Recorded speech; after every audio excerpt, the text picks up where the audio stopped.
Cuban Coffee in Gainesville by Pardal. History of Cuban coffee. The first coffee plant was brought to Cuba in the 18th century by Don Jose Gelabert. In 1748, he founded the first coffee plantation in Cuba, in Wajay at the outskirts of Havana City. The seeds came from Santo Domingo, today's Dominican Republic. The fast growing of the coffee plantations in Cuba was caused by the arrival of the French planters that emigrated from Haiti due to the 1791 revolution. They found excellent lands and climate conditions for the coffee cultivation in mountainous areas of the country. That was how these great country estates appeared in Cuba, and soon became powerful centers of coffee production. Geography of Cuban coffee. The main coffee areas were located in Santiago de Cuba, Las Villas, Candelaria, and Las Terrazas in Pinal del Rio. In the eastern region of Cuba, the Sierra Maestra Mountains are home to some of the finest Arabica coffee beans in the world. The reddish-brown soil is extremely fertile and needs no chemical fertilizers because of the rich humus that's plentiful in the region. The majority of coffee grown for export comes from the Sierra Maestras. While the Sierra Maestra exclusively grows Arabica coffee, the Escambray Mountains in central Cuba produce both Arabica and Robusta. The majority of domestic coffee comes from this mountain range. Cuban coffee is harvested by hand from the steep hillsides and carried out by the coffee farmers to be transported by mule to the drying areas.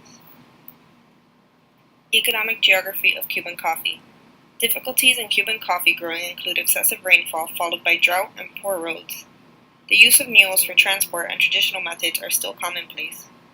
The poor roads also hinder access for needed labor on plantations.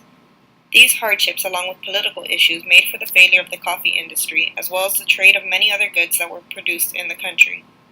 For this reason, coffee from Colombia and Brazil began to be used to make Cuban espresso.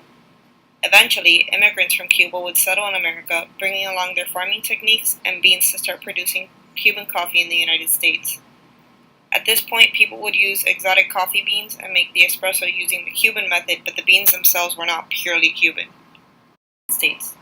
The troubled relationship between the United States and Cuba started in the 1960s when the new government of Fidel Castro began to seize private land, nationalize hundreds of private companies, including U.S. corporations, and place heavy taxes on U.S. exports. The United States, under the Eisenhower administration, responded with trade restrictions. Castro answered these restrictions by increasing trade with the Soviet Union. The strengthened Cuban-Soviet relationship during the Cold War was a source of great concern for the U.S. administration. Under the newly elected President Kennedy, a permanent embargo was issued February 7, 1962. The embargo called for Cuba to hold free elections, release political prisoners, and guarantee free speech and workers' rights to its citizens. The United States prohibited the importation of Cuban coffee until 2016 when President Barack Obama began easing trade embargoes with Cuba.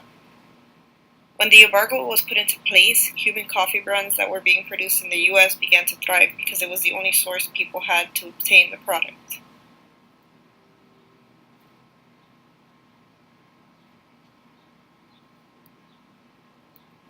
Popular brands and their place in the U.S.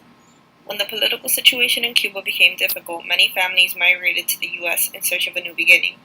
In doing this, they brought their culture along with them, and two families specifically started producing the coffee that was unavailable to them as a result of the embargo.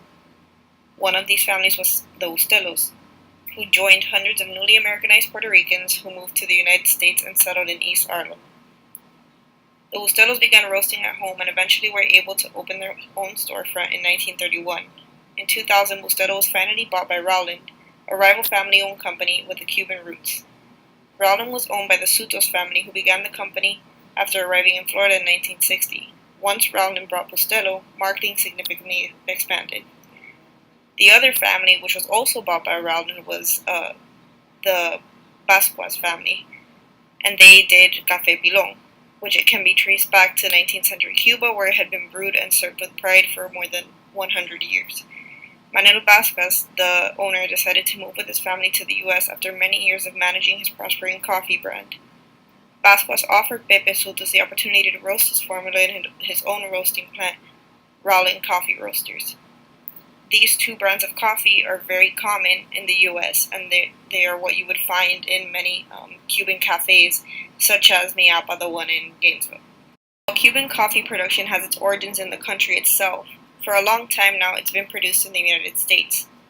With its roots remaining Cuban, the farms and factories where it is produced are mainly located in places where there is a large Cuban immigrant community, like Miami, Florida.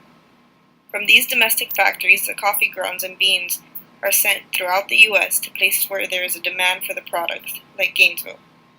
In this case, the product is made in the U.S. because it was globalized through the incoming culture of immigrants. It was not necessarily due specifically to unfavorable environmental conditions, but to the economic opportunity many came to the U.S. in search of over time.